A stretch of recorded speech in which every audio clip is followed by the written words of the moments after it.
안녕하세요. 이번 강의에서는 드디어 라이팅 강의 시작입니다.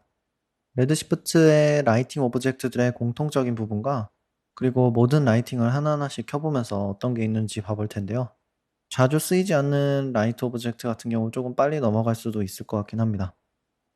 그리고 라이팅에 당연히 기술적인 이런 라이팅의 오브젝트들의 기능들 말고도 라이팅을 어떻게 하냐가 더 중요하잖아요. 그래서 라이팅 오브젝트를 살펴보면서 라이팅 용어들이나 쓰는 방법들도 보도록 하겠습니다. 하지만 저도 물론 이런 필름 인더스트리의 라이팅 아티스트나 이런 DP 분들이 아니니까 3D를 벗어난 라이팅 영역까지는 제가 가르쳐 드릴 수는 없겠지만 모션 디자이너의 중점으로 그런 관점으로 얘기를 해보도록 하겠습니다. 먼저 제가 씬을 준비를 해놓고 정리를 좀 해놨는데 조금 라이팅을 추가하면서 손쉽게 볼 수 있고 렌더링도 빠르게 할 수 있기 위해서 정리를 해 두었어요. 쉐이더들을 간단하게 3가지로 적용을 시켜 주었는데 인제 3가지 중에 첫 번째는 인제 제일 많이 사용된 이런 여기 있는 부분들인 디퓨즈 재질입니다. 지금 그냥 간단하게 퀵셀에서 콘크리트 텍스처만 사용해서 디퓨즈 재질들을 넣어 주었고 두 번째는 인제 중간에 있는 메탈릭 서피스겠죠. 그냥 크롬 간단한 아무 맵도 사용하지 않고 크롬 재질을 넣어서 리플렉션을 봐주기 위해 넣어 주었고요. 인제 중간에 로고 이렇게 유리 재질을 넣어서 리플렉션도 볼 수 있게 입혀 두었습니다. 가장 먼저 레드시프트의 돔라이트서부터 공통되게 라이팅 오브젝트에 나올 부분들을 커버를 먼저 하고 하나하나씩 봐보도록 할게요. 돔라이트를 클릭해서 봐보면 이렇게 여러 탭들이 있는데 공통적으로 인제 다른 라이트에서도 나올 부분은 여기에 있는 첫 번째 디테일 부분을 봐보도록 하겠습니다. 인제 하위 버전을 쓰신다면 이 디테일 파트가 다른 탭으로 여러 가지 나눠져 있을 텐데 한번 클릭을 해 보셔서 이 부분들을 똑같이 찾으실 수 있을 거예요. 인제 디테일 탭에서 가장 위에는 AOB 라이트 그룹이 있죠. 여기서 새로운 라이트 그룹을 넣어서 AOB 패스에서 이 라이트 그룹만 따로 떼내어서 렌더를 해줄 수 있기도 합니다. 그래서 다양한 라이팅 셋업이 있다면 이런 식으로 두 가지 AOB를 빼서 후보정에서도 좀 유용하게 쓰일 수 있게 할 수 있겠죠. 그리고 이 컨트리뷰션 탭이 가장 중요할 텐데 이 컨트리뷰션 탭에서는 우리가 원하는 기능들을 껐다 켰다 해줄 수 있게 됩니다. GI도 인제 맥스 트랩을 좀 줄여서 GI가 많이 바운스 된다면 이런 걸 줄이게 된다면 렌더도 더 빨라지게 되겠죠. 그리고 특히 이 밑에 보면은 이 디퓨즈 리플렉션 이런 식으로 나오는데 여기서 지금 렌더링이 되고 있는데 디퓨즈를 한번 꺼 보도록 할게요. 이렇게 0으로 내려주면 리플렉션과 리프렉션 말고는 아무것도 픽업이 되고 있지 않습니다. 나머지는 그냥 다 바운스인 거죠. 이렇게 레드 시프트의 굉장히 중요한 기능들이고 레드 시프트를 사용할 때 이런 바이어스드 렌더러를 사용할 때 좋은 점이기도 하죠. 이런 식으로 비현실적이지만 원하는 부분들을 다 꺼줄 수 있고 리플렉션을 꺼주게 되면 이렇게 리플렉션이 바뀌게 되죠. 중간 값으로도 할 수 있고 이렇게 컨트롤이 많은 점이 굉장히 유용하게 작용할 때가 많고 클라이언트가 정확하게 뭐 이거를 바꿔 달라고 했을 때 그런 부분들을 좀 더 수용하기 쉽고 빠르게 바꿔줄 수가 있겠죠. 라이팅을 막 다르게 쳐야 된다거나 하는 것 없이 이런 부분만을 이용해서도 클라이언트의 노트를 조금 해결할 수도 있겠습니다. GUI도 이렇게 끄게 되면 좀 더 우리가 생각하는 것과 다르게 렌더를 할 수도 있겠고요. 그 밑에는 인제 섀도우인데 섀도우조차도 인제 레드시프트에서는 꺼서 없애버릴 수가 있습니다. 당연히 인제 완전 비현실적인 룩이 나오겠지만 이런 식으로 원한다면은 꺼줄 수도 있죠. 트랜스퍼런시를 높여주게 되면 이런 식으로 투명도도 올려줄 수가 있어요. 당연히 현실적인 룩은 아니겠지만 말이에요. 소프트니스도 HDRI가 아니고 다른 라이트라면 섀도우 자체의 모양도 너무 샤프하다면은 이거 부분을 부드럽게 바꿔줄 수 있습니다.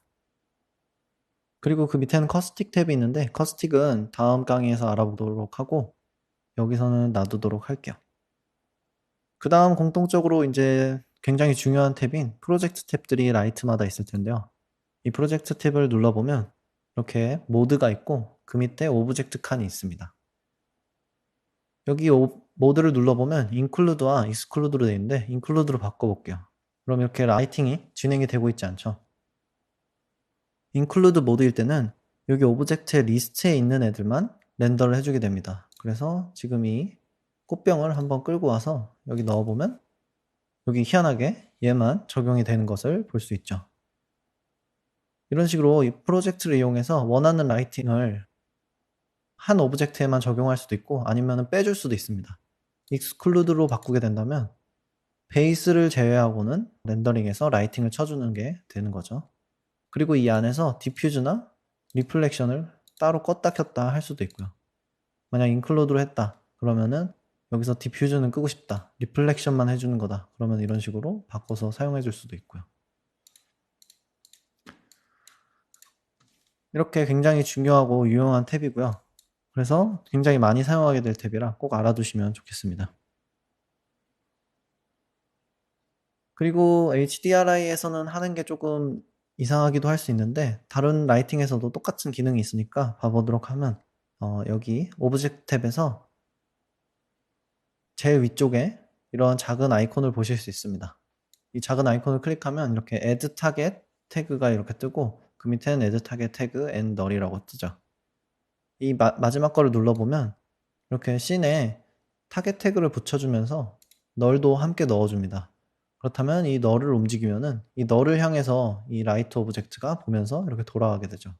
당연히 이제 HDRI에서는 우리가 그냥 HDRI를 돌려주는 게 오히려 더 자연스럽게 우리가 컨트롤 할 수 있기 때문에 이런 방식을 사용하지는 않지만 다른 라이트를 사용할 때는 굉장히 유용한 버튼이기 때문에 여기에 있다는 것을 알아주시면 좋을 것 같아요. 뭐 이외에도 컬러나 인텐시티, 익스포저 이런 거는 다 당연히 라이트에 다 있겠죠. 가장 중요한 부분이니까. 하지만 너무 당연해서 넘어가도록 하고 이제 첫 번째로 에리어 라이트를 살펴보도록 할게요. UI에 다 이렇게 추가를 해두었지만 오브젝트에서 떼와서 추가하면서 보도록 하겠습니다. 라이트에서 떼우고 이제 돔 라이트는 꺼주도록 할게요. 에리어 라이트를 넣어줄 거니까.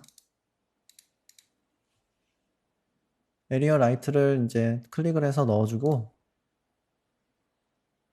000 위치에 추가가 되었죠.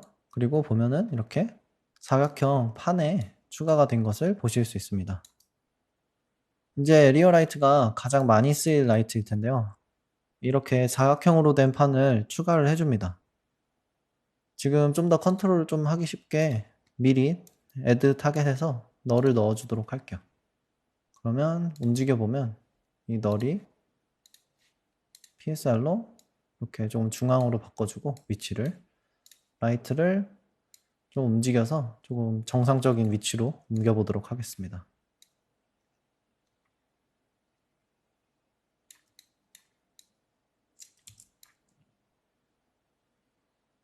이런 에리어 라이트와 이런 라이트를 피지컬 라이트라고 해서 좀 더 현실에 가까운 라이트들인데요. 이런 라이트를 가장 대부분 작업하면서 사용하게 됩니다. 이런 라이트를 사용할 때 제가 봤을 때 가장 중요한 부분은 빛의 강도와 그리고 빛의 모양 그리고 스케일인 것 같습니다. 이런 에리어 라이트는 실제로 이제 영화나 포토 스튜디오에서 볼 수 있는 이런 라이트들과 굉장히 비슷한데 우리가 뒤에 이제 다른 효과를 통해서 이런 실제 오브젝트들과 굉장히 비슷하게 만들어줄 수 있겠죠. 이제 이런 식의 포토 스튜디오에서 많이 쓰이는 라이트들을 봐보면 이렇게 사람이 들 수 있는 정도의 크기가 대부분인 것 같죠. 많은 3D 모션 디자인 씬들을 보다 보면은 이렇게 작은 라이팅으로 라이팅을 해결하려고 하다가 빛을 추가하고 또 추가하고 또 추가하고 하다가 빛 오브젝트가 막 10개, 20개 이렇게 되다가 손 쓸 새도 없이 정신없게 변해버리는 경우가 많은 것 같아요. 하지만 이제 제가 밑에 가져온 이미지들을 봐보면 이런 이미지들은 야외 세트, 필름 현장에서 있는 라이트들을 가져온 건데 이렇게 엄청나게 사람 손으로는 들 수 없을 그 엄청난 큰 라이트들도 사실 많이 사용하게 됩니다. 그래서 저는 첫 번째로 이 라이트의 스케일을 잡아주는 게 좋은 것 같아요. 당연히 작은 제품의 그런 프로덕트 샷을 만든다면 이런 큰 라이트는 맞지 않겠지만 큰 환경에서는 또 작은 라이트로만 해결하려고 하면 라이팅이 굉장히 힘들어지는 결과가 있겠죠. 대부분 모션 디자인 프로젝트에서 저는 크게 라이팅을 시작해서 점점 더 작게 디테일을 추가해주는 형식으로 작업하는 게 좀 더 난이도를 줄이고 좀 더 결과가 좋게 나오는 경험을 해서 저는 그렇게 작업을 하고 있습니다. 그래서 스케일 툴 같은 걸로 한번 크기를 키워보도록 할게요. 크기를 바로 키워줄 수가 있죠. 그리고 크기가 커졌으니까 당연히 빛의 강도도 조금씩 바뀌었고요. 그래서 멀리 보내보면 이렇게 모양이 달라지는 것을 볼 수 있습니다.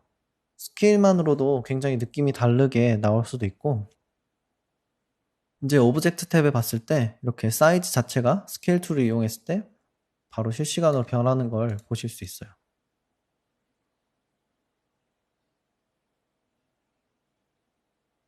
그리고 한 가지 봐볼 부분은 스케일에 따라서 이제 현실 라이터와 굉장히 비슷하게 다 렌더링을 해주는 패스트트레이서 렌더러니까 스케일이 작은 라이트일수록 섀도우도 샤프하게 나옵니다. 그래서 섀도우를 나오면 이렇게 던져 샤프해졌죠. 라이트가 작아졌으니까 그에 따르게 익스포저를 좀 높여서 비슷한 익스포저로 높여보면 이렇게 섀도우가 엄청나게 샤프해진 것을 볼 수 있죠. 하지만 빛이 크다면 그리고 익스포저가 비슷하게 맞춰준다면 점점 더 소프트해지는 섀도우를 보실 수 있습니다. 그래서 이게 섀도우가 어떻게 생겼냐에 따라서 어떤 빛을 보느냐에 따라 좀 느낌이 다를 수 있으니까 이런 섀도우도 생각을 하면서 작업을 해주시면 좋을 것 같아요. 두 번째는 모양인데 이 부분은 이렇게 오브젝트 탭에서 쉐이프로 갔을 때 여기에 다양한 에리어 쉐이프를 정해줄 수 있습니다. 여기서 뭐 디스크도 사용해서 약간 살짝 조금 다르게 바뀌죠. 아무래도 빛이 비추는 게 조금씩 달라지다 보니까. 그래서 어떻게 비춰지는지 한번 봐보면 조금씩 이렇게 빛의 퍼짐이 모양이 바뀐다는 것을 볼 수 있습니다. 스피어도 해줄 수 있는데 이런 식으로 스피어를 한다면 이 부분에 큰 스피어가 있는 것처럼 보이겠죠.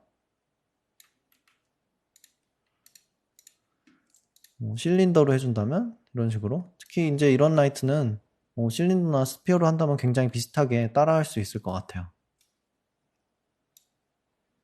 다시 렉탱글로 돌아오고 빛의 강도도 봐보면 모든 라이트는 비슷하게 이렇게 인텐시티와 익스포저 두 가지가 있는데 보통 인텐시티로 기본값을 정해주고 익스포저로 그 인텐시티를 곱하기를 해준다고 생각하시면 됩니다.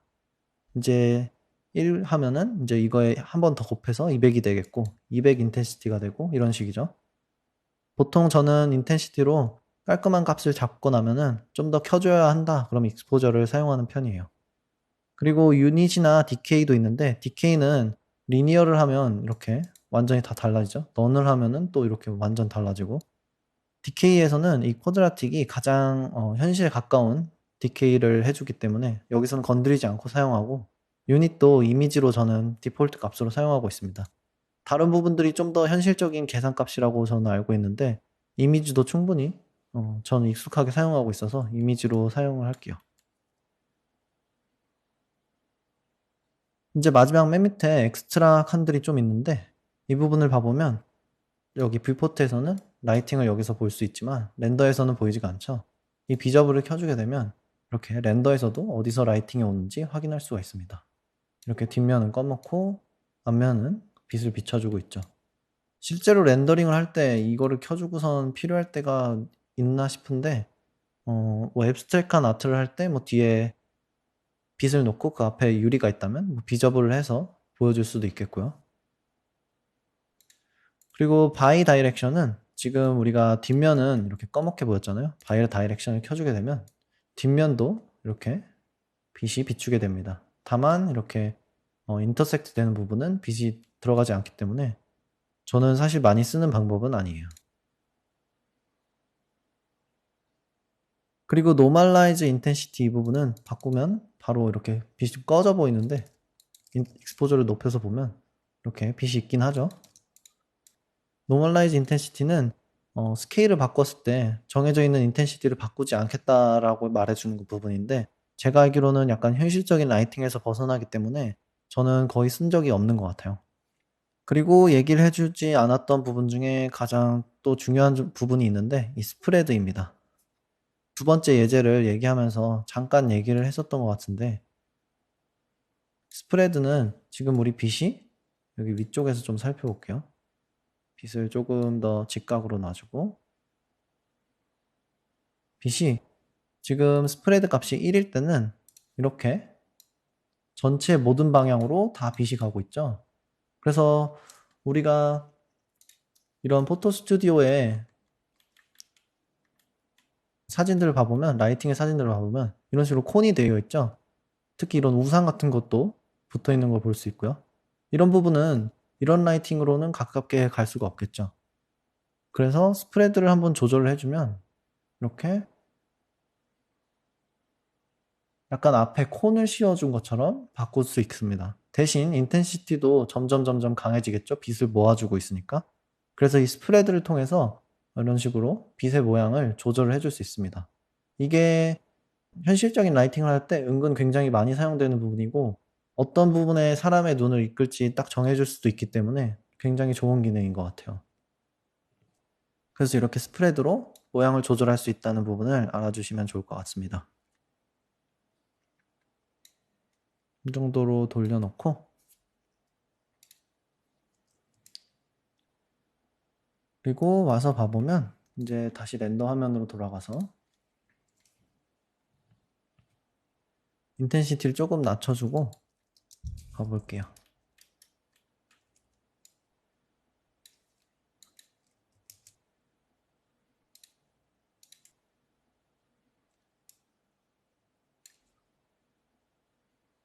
그리고 이제 공통적인 부분으로 레드 시프트에서 라이트에는 여기 컬러가 있겠죠. 레드 시프트에서 아주 간단하게 색에도 컬러를 입혀줄 수 있고, 텍스처 또한 넣어줄 수 있습니다. HDRI가 아니더라도 원하는 텍스처를 가져와서 입혀줄 수 있어요.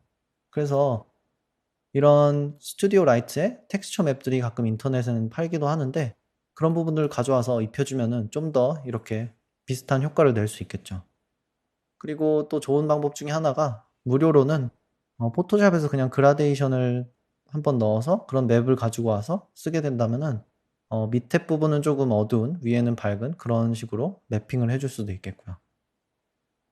이제 컬러를 살펴보면 모드가 두 가지가 있습니다. 크게는 컬러와 템퍼레처, 그리고 두 개를 같이 쓰는 방법도 있는데, 저는 보통 컬러와 템퍼레처를 쓰게 돼요. 이제 색은 아티스트가 아티스틱하게 좀 빠르게 색을 바꿔줄 수 있겠죠. 이런 식으로 이렇게 빠르게 원하는 색을 바로 찾아서 RGB 값에서 바꿔줄 수 있습니다.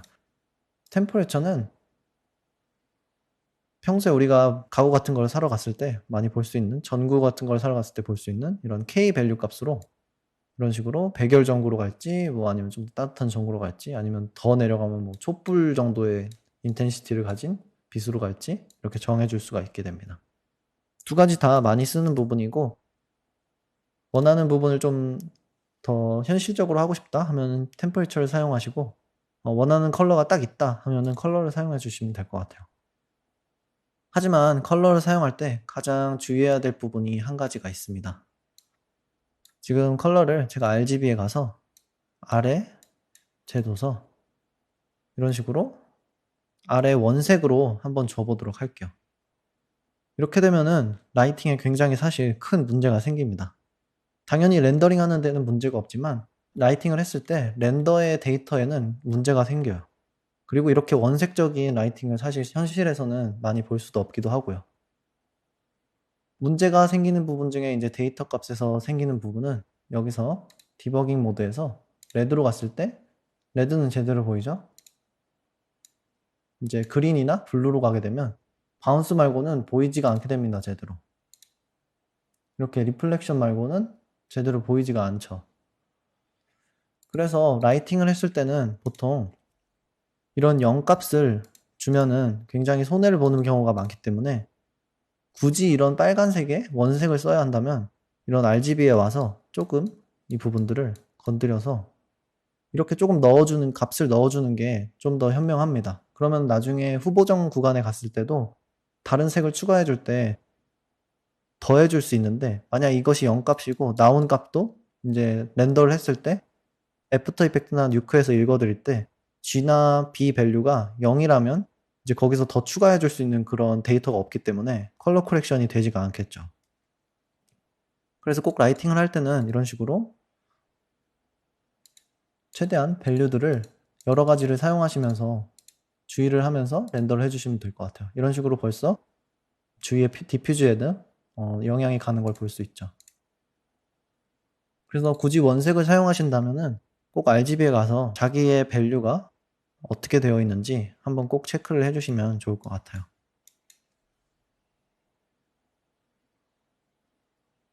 에리어 라이트가 이제 가장 많이 쓰이는 부분이다 보니까 가장 중요한 라이트인 것 같아요. 제일 많이 쓰니까 최대한 많이 익숙해지는 게 중요할 것 같습니다.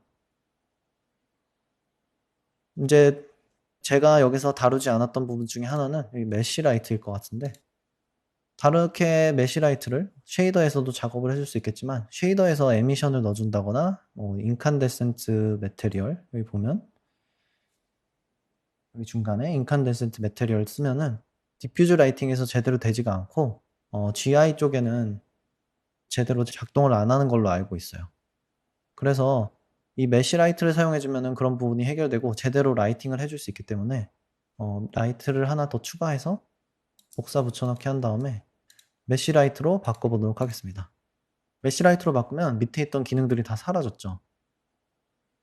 이 기능들은 이제 메쉬를 넣어줄 수 있는 기능으로 바뀌었는데 이런 꽃 메쉬를 얘네를 데리고 와서 연결을 한번 해서 어떻게 바뀌는지 봐볼게요. 이렇게 락을 걸어주고 하나, 둘, 세 개. 이렇게 되면 세 개의 라이트를 다 해야 되니까 하나만 먼저 가져오겠습니다. 널로 묶으면은 가능하겠지만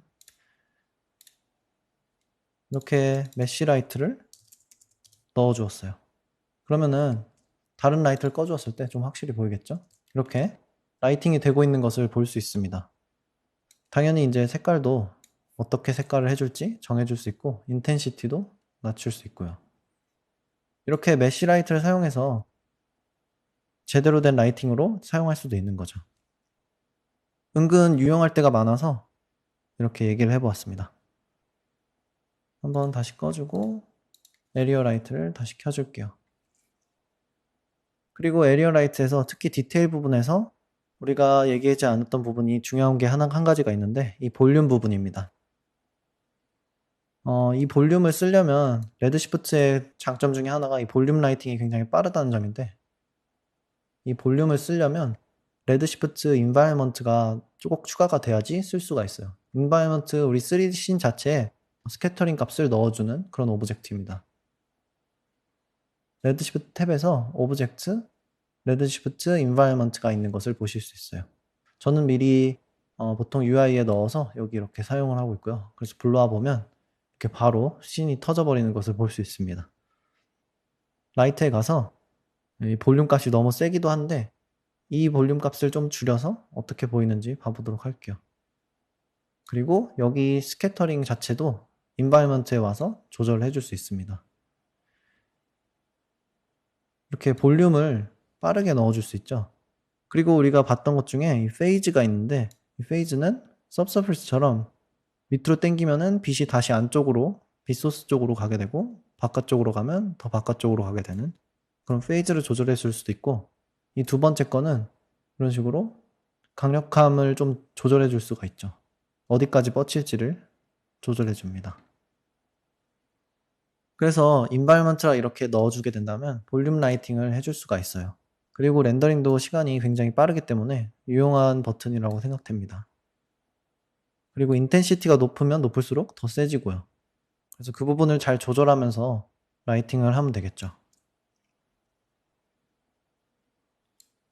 이렇게 에리아 라이트에 대한 부분들을 살펴봤는데 다른 라이트들을 또 빠르게 살펴보도록 할게요. 첫 번째로는 뭐 인피니티 라이트가 있는데, 인피니티 라이트는 딱 넣어도 벌써 뭔가 굉장히 옛날 CG 같은 느낌이 납니다.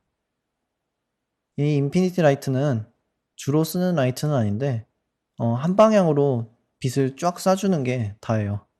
그리고 이렇게 빛을 쏴줄 때 로테이션을 돌려서 원하는 방향으로 맞춰준다면 이렇게 해줄 수 있고, 인텐시티도 높여볼게요, 한번.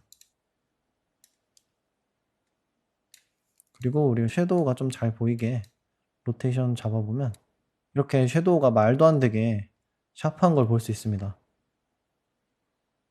현실에서도 지구에서도 이제 햇빛을 받으면 어느 정도의 소프트함은 있는데 이렇게 샤프함 때문에 이 CG라는 느낌을 거의 지우기가 힘들어요.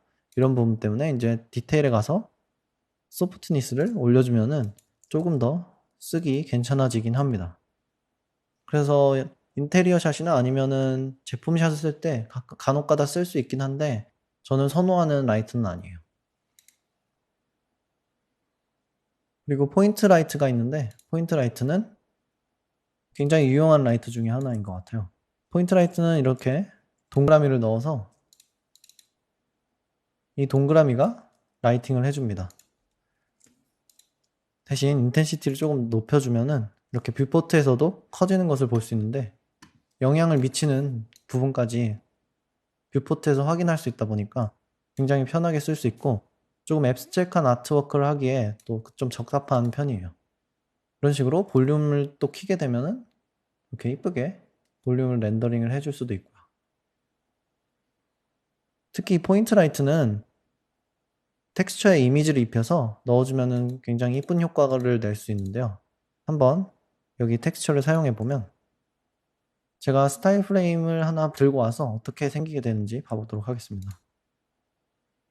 이 첫 번째 샷을 한번 넣어서 어떤 모습일지 봐볼게요.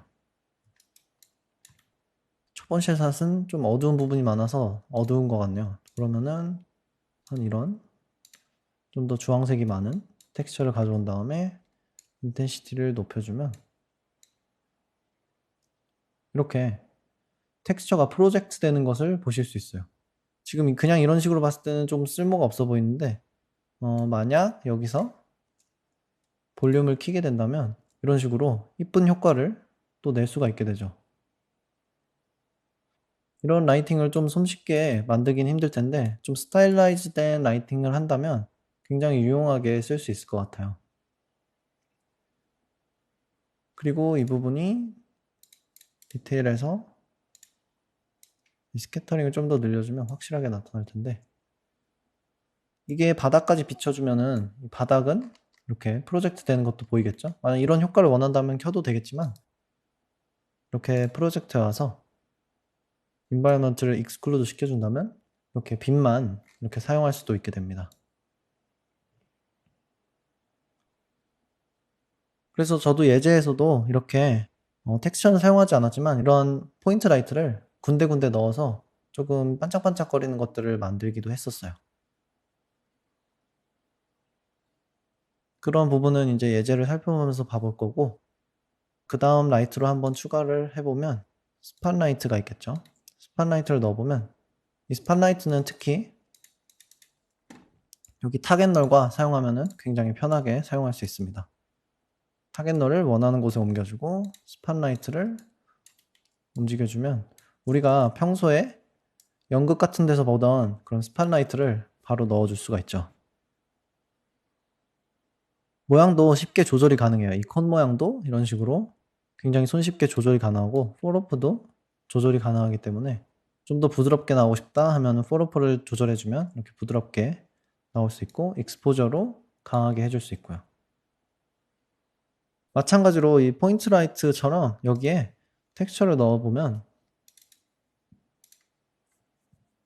이렇게 프로젝트를 해줄 수 있는 것을 볼 수 있습니다.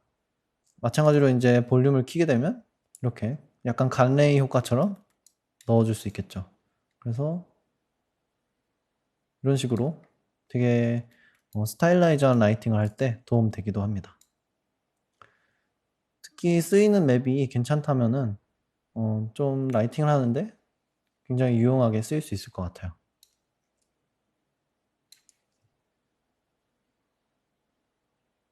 그 다음 라이트로 볼 거는 이제 IS 라이트인데, IS 라이트는 이 IS가 제가 뭘 뜻하는지 정확히 이름은 까먹었는데, IS라는 파일명이 있습니다. 그래서 우리가 평소에 볼 수 있는 전구나 아니면 다른 빛의 모양의 데이터들을 담은 IS 파일들을 인터넷에서 손쉽게 구할 수가 있어요. 그래서 구글에서 IS 라이트만 바로 쳐봐도 벌써 이런 모습의 IS 파일들을 무료로 다운받을 수 있는 곳들이 굉장히 많습니다. 이런 빛의 모양 자체 값을 가지고 있는 데이터 파일이에요. 이미지 파일이 아니고 데이터를 가지고 있는 파일이라 이 IS 파일을 넣어주고 위로 올린 다음에 한번 방향만 맞춰보고 제가 가지고 있는 IS를 넣어보겠습니다.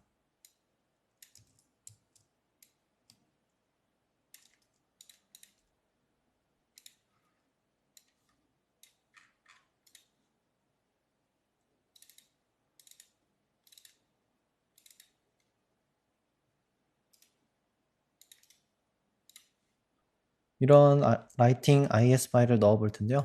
이렇게 불러와 보면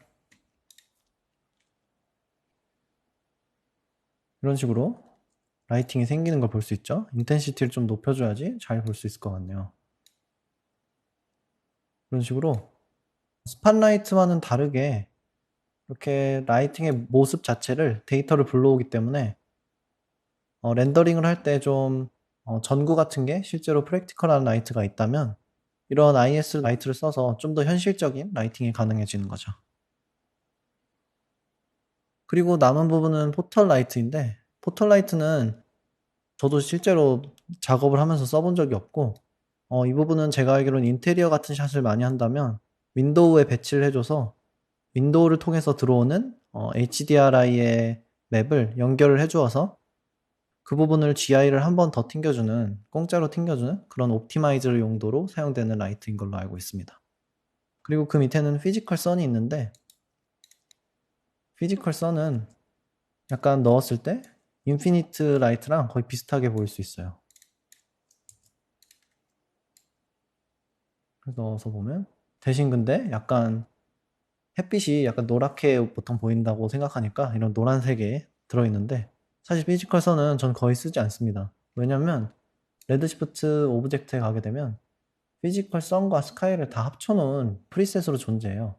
그래서 이 부분도 제가 이렇게 아이콘으로 넣어놨는데 한번 불러와서 보면 다른 부분은 지우고 불러와 볼게요. 그러면 좀 더 스카이의 방향까지 읽어주기 때문에 좀 더 현실적인 스카이를 만들 수 있습니다. 대신 여기 있는 인피니트 라이트처럼 섀도우가 굉장히 센데, 이 부분은 이제 여기 스카이의 리그에 들어가게 되면 여러 가지 탭이 새로 뜨게 돼요. 그래서 이 안에서 여러 가지를 조절할 수 있는데, 섀도우를 좀 조절해주기 위해서 선 스케일을 조금 키우면은 아무래도 선이 조금 더 커지다 보면 당연히 큰 물체이기 때문에 더 소프트하게 나오겠죠? 이런 식으로 조절을 해줄 수 있습니다. 그리고 두 가지 모델이 있는데, 하나는 이렇게 약간 좀 웜한 인바이먼트고 다른 하나는 이렇게 좀 더 블루를 많이 쓴 그런 하늘 인바이먼트가 있고요. 인텐시티를 여기서 빠르게 올려줄 수도 있어서 이 선 스카이 릭은 굉장히 유용하게 쓰이는 그런 오브젝트인 것 같아요. 인테리어나 아니면은 다양한 환경이 있는 그런 부분에서는 이 선과 스카이가 HDRI만큼 굉장히 잘 렌더가 될 때도 많아서 한번 이런 선 스카이를 한번 써보시면 좋을 것 같아요. 그래서 우리가 배워봤던 부분을 이제 지워보고, 라이팅을 이제 공부하다 보면 이런 3포인트 라이팅 같은 이런 것들을 많이 접하게 됩니다. 이런 스튜디오 라이팅의 공식들이 굉장히 많은데, 그런 부분을 가장 많이 썼다고 생각되는 샷이 예제에서는 이 첫 번째 샷인 것 같아요. 그래서 이런 비슷한 효과를 우리가 지금 여기 렌더에서 같이 만들어 보고, 마지막으로는 이 샷의 라이팅 구조도 같이 봐보도록 하겠습니다. 먼저 3포인트 라이팅 이런 이미지들 봐보면 공통적으로 이런 식으로 뒤에 백라이트가 있고 키라이트가 있고 필라이트가 있습니다. 키라이트가 바로 이제 먼저 주인공이 될 라이트, 방향도 우리가 빛의 방향도 제대로 정해주고 하는 부분이고, 그렇게 강력한 라이트를 해줬다면 섀도우도 굉장히 크게 생기고 대비가 많이 생기겠죠. 그래서 이런 필라이트를 이용해서 그런 검은 부분들을 리프트 해주고요. 백라이트를 통해서 비춰지지 않는 뒷부분도 살짝 비춰줘서 이런 림라이트를 줄 수가 있고요. 그래서 이런 식의 3포인트 라이팅을 기반으로 조금 우리가 샷을 꾸며보도록 할게요. 우리가 첫 번째로 넣었던 에리어 라이트가 있는데 그거를 바로 써서 어떻게 할지 한번 봐보도록 하겠습니다. 모양을 좀 동그라미로 하면은 좋을 것 같아요. 그리고 이 샷에서는 제가 뒤에 배경을 확 날렸는데 그러기 위해 똑같이 비슷하게 만들기 위해서 이런 부분들은 꺼주도록 하고 조금 집중해서 한 파트만 렌더링을 하기 위해 카메라를 좀 옮겨서 집중할 수 있는 부분이 있게 만들었습니다. 첫 번째로 우리가 키라이트를 만들어 볼 텐데요. 키라이트로 저는 보통 이름할 때 LIT를 주고 키를 넣어주는데 이런 식으로 키라이트를 한 가지 넣어주면 레드시프트에서는 실시간으로 이렇게 확인이 가능하다 보니까 이렇게 돌려가면서 타겟의 위치도 괜찮은 부분을 찾아가면서 키라이트의 방향을 잡아주도록 할게요. 스케일이 좀 그래도 큰 편인 라이트다 보니까 조금 멀리 가고 인텐시티도 괜찮게 줄여보도록 할게요. 그리고 이 라이트를 복사를 해서 이쪽으로 가져오면서 저는 작업을 할 때 두 가지의 키라이트로 작업을 했는데 약간 비슷하게 한쪽에서도 키라이트가 좀 더 세게 나올 수 있게 두 가지 키라이트를 잡아줄게요. 그리고 한쪽에서는 조금 더 작은 라이트로 움직여서 밑에서 약간 받쳐주는 느낌으로 만들어 줄게요. 3포인트 라이팅의 완벽한 그런 포지셔닝은 굳이 따라하지 않아도 된다고 저는 생각을 하고요. 원하는 룩을 위해서라면 뭐 그런 공식을 조금 굳이 매번 따라야 된다고 생각하진 않기 때문에 이렇게 원하는 룩만 찾을 수 있다면 괜찮은 것 같아요. 그래서 저는 키라이트는 여기 예제에서도 두 가지를 사용을 해줬었고요. 약간 이런 식으로 잡을 수 있게 해주고 만약 첫 번째 키라이트를 끄게 된다면 어떻게 생겼는지 확인이 가능할 테니까 이렇게 껐다 켰다 하면서 작업을 하는 것도 굉장히 중요한 것 같아요. 그러면 지금 이 라이트가 어떤 부분을 하고 있고 그런 부분들을 상세히 체크를 할 수 있고요. 특히 라이트가 많아지다 보면은 이 라이트를 계속 추가했는데 바뀌지가 않는 걸 볼 수 있습니다. 그래서 하나하나씩 끄면서 이 라이트가 정말 필요한지 한번 생각을 해보면서 라이트를 하면은 좋을 것 같아요. 이렇게 키라이트를 두 가지 정도로 잡아주었고 두 개 다 킨 상태에서 하나 더 추가한 다음에 약간 너무 어두운 부분이 많으니까 조금 그런 부분을 채워줄 수 있는 필라이트를 하나 만들어 보도록 하겠습니다.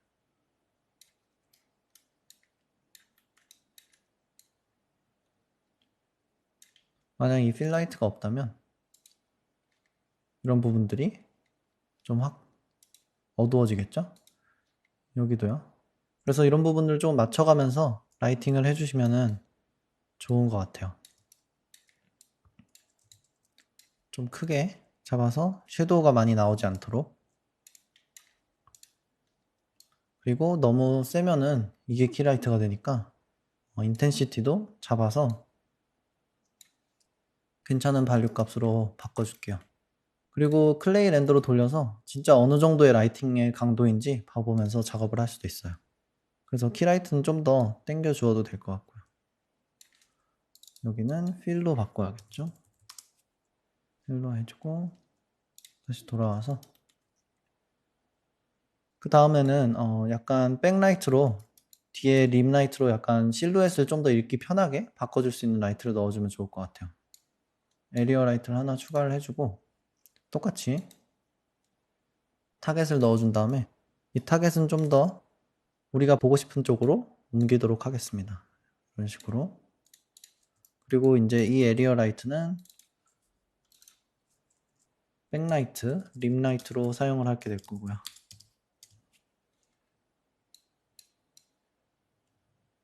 다른 부분을 끄고 본다면 림이 어떻게 실루엣을 잡아줄지 볼 수 있겠죠. 스프레드도 조금 졸여주면서 인텐시티가 지금 너무 세죠. 그리고 타겟을 쪽으로 잡아서 실루엣만 조금 더 눈에 띌 수 있게 잡아주겠습니다.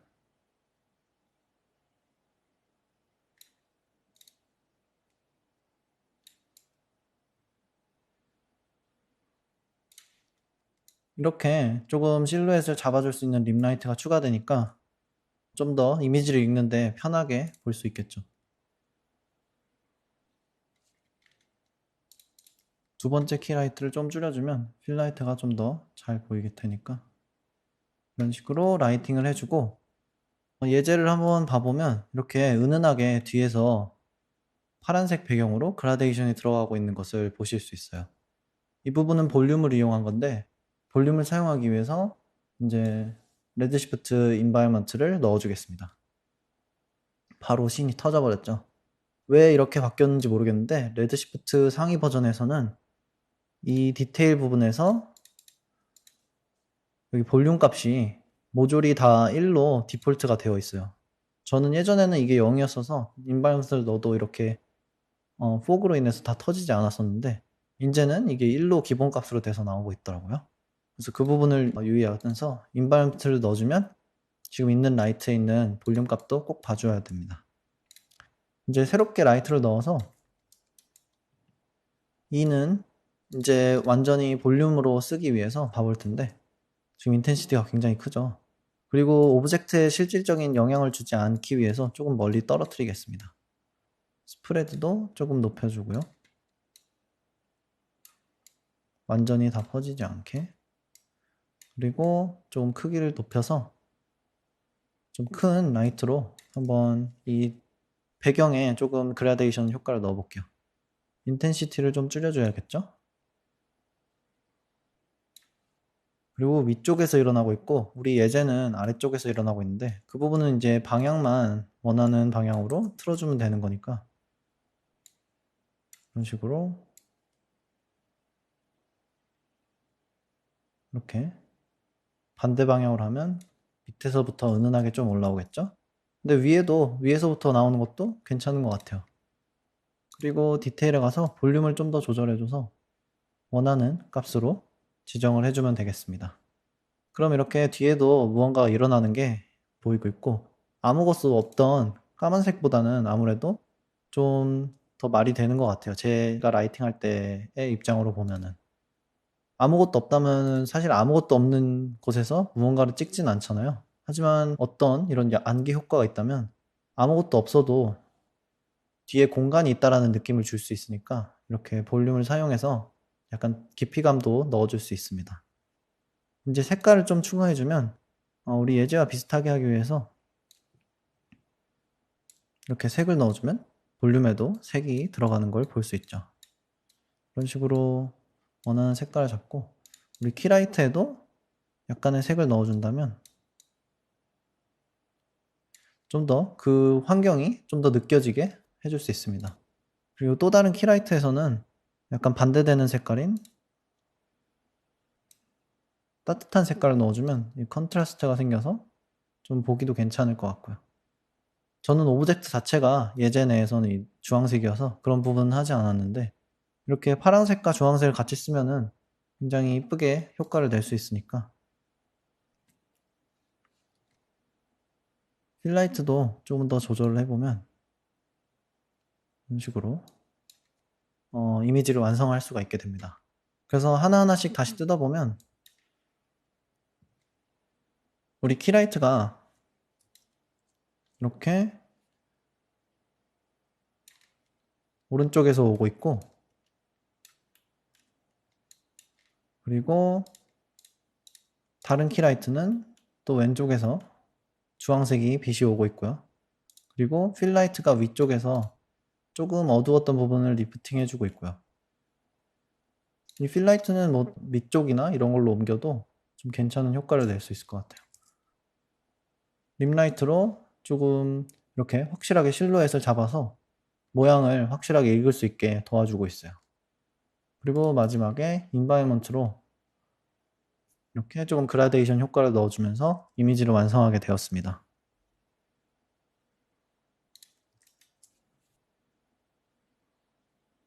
그리고 이제 제가 실제로 이 예제에서 쓰였던 샷도 한번 봐보면서 어떻게 라이팅을 했는지 봐보도록 할게요.